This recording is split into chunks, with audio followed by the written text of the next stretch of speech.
Pemirsa, opsi untuk kembali memperketat PSBB kini kembali mengemuka seiring dengan melonjaknya kasus COVID secara drastis belakangan ini.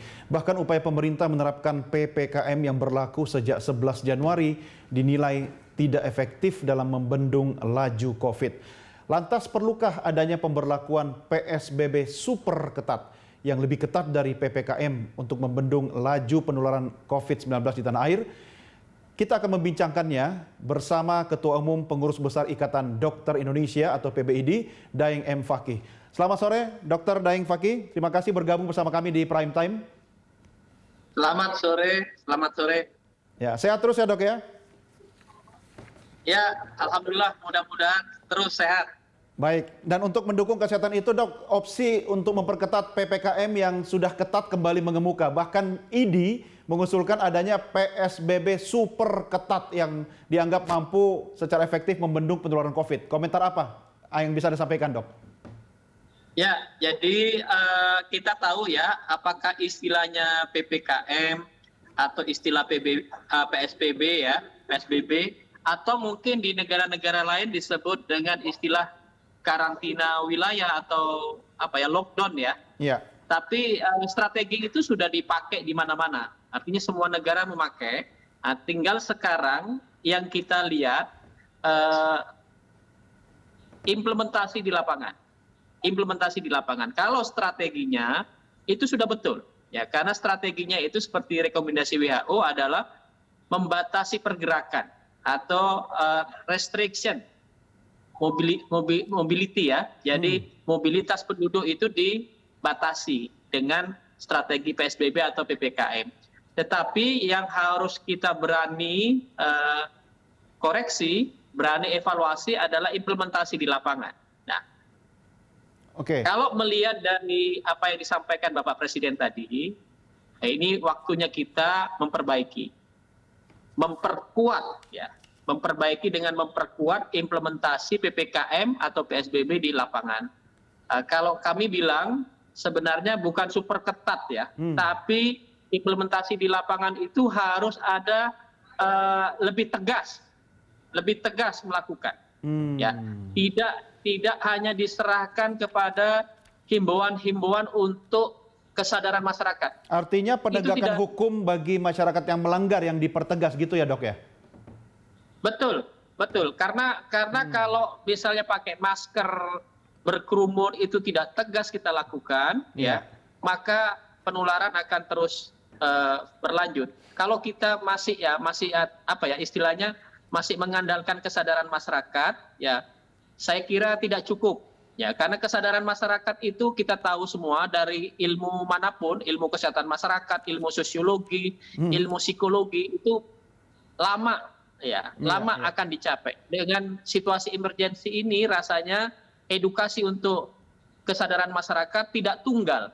Harus ada langkah-langkah tegas untuk pendisiplinan. Ya, dokter, tadi Anda katakan kan sebenarnya strategi pemerintah yang dilakukan sudah cukup tepat, sudah benar. Tetapi implementasi penegakan hukumnya yang harus dipertegas.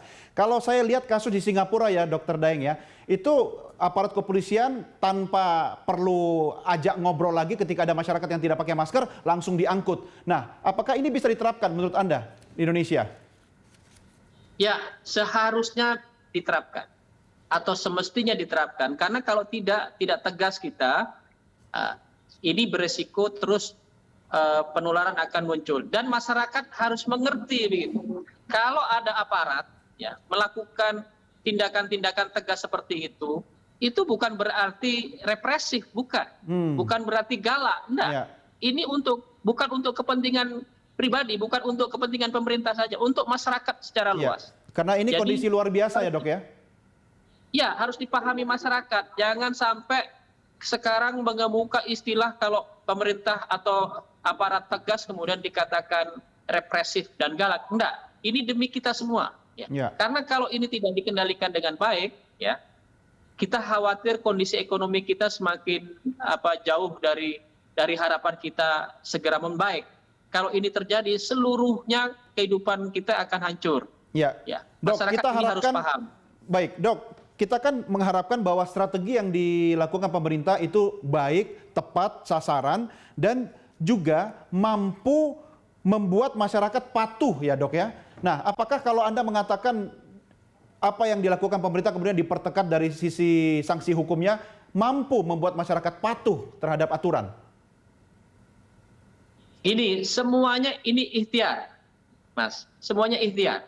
Dan ikhtiar itu sebisa mungkin kita lakukan untuk mengukur bahwa itu keberhasilannya cukup baik. Ya. Tapi kalau kita hanya melakukan ikhtiar dengan menunggu kesadaran masyarakat, saya kira itu kurang kuat. Oleh karena itu, untuk memperkuat ikhtiar implementasi PPKM ini, ketegasan dalam penegakan protokol kesehatan itu penting sekali. Itu pertama ya Mas ya. Ya. Ada lagi yang harus dikerjakan kalau menurut saya, yaitu mencari model implementasi PPKM di lapangan itu yang baik ya. Model ini perlu dicari. Apa yang disampaikan oleh Kementerian Menko PMK dengan akan melaksanakan karantina wilayah pada komunitas terbatas, itu saya kira model yang harus kita coba untuk terapkan. Ya. Itu juga pernah diutarakan Bapak Presiden. Berapa bulan yang lalu ya Bapak Presiden sudah memberikan sinyal bahwa PSBB itu harus diperkuat dengan PSBM waktu itu. Bapak Presiden menyebutkan itu. Jadi harus diperkuat dengan pembatasan sosial berskala mikro. Di mana? Ya di komunitas-komunitas terkecil, RT, RW, desa. Karena apa?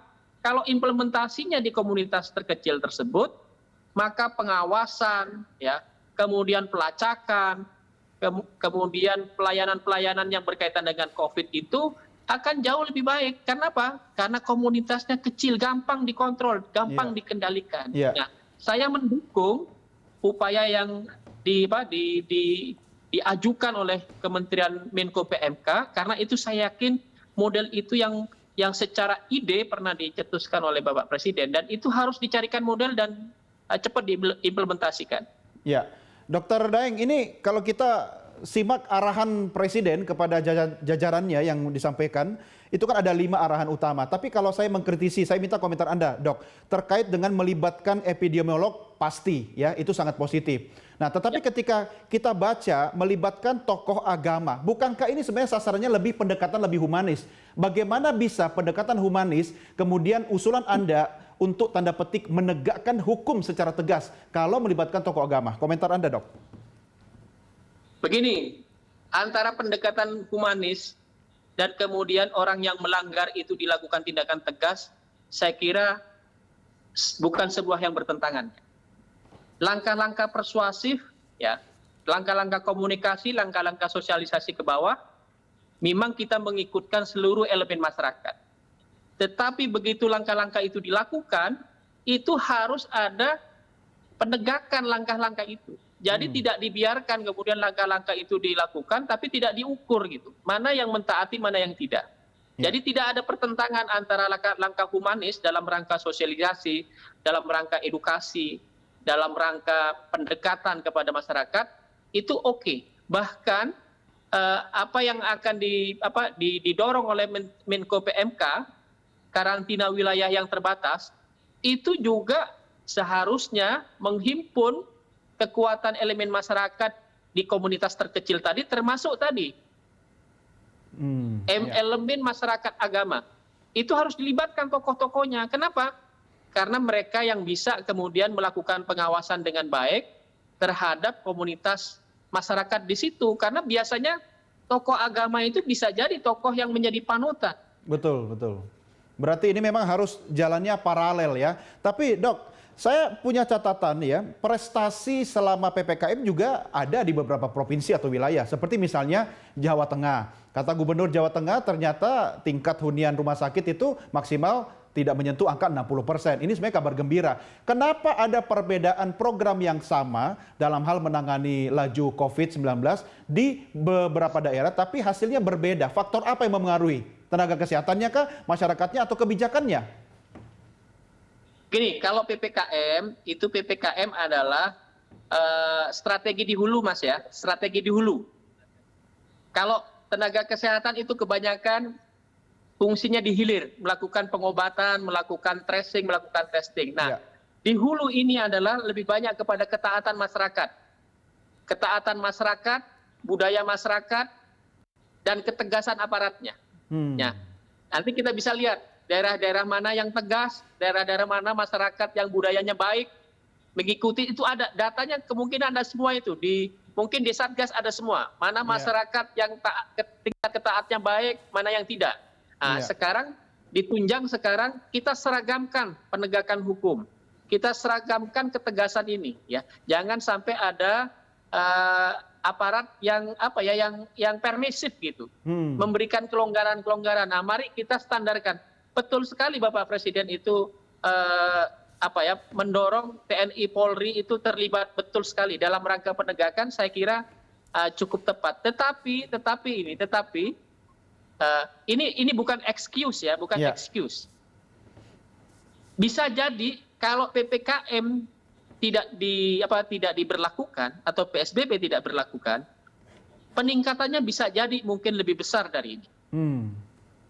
Jadi bisa jadi meskipun PPKM ini kalau excuse ya, masih beralasan ya, bisa jadi PPKM kalau tidak diterapkan, peningkatannya akan jauh lebih besar.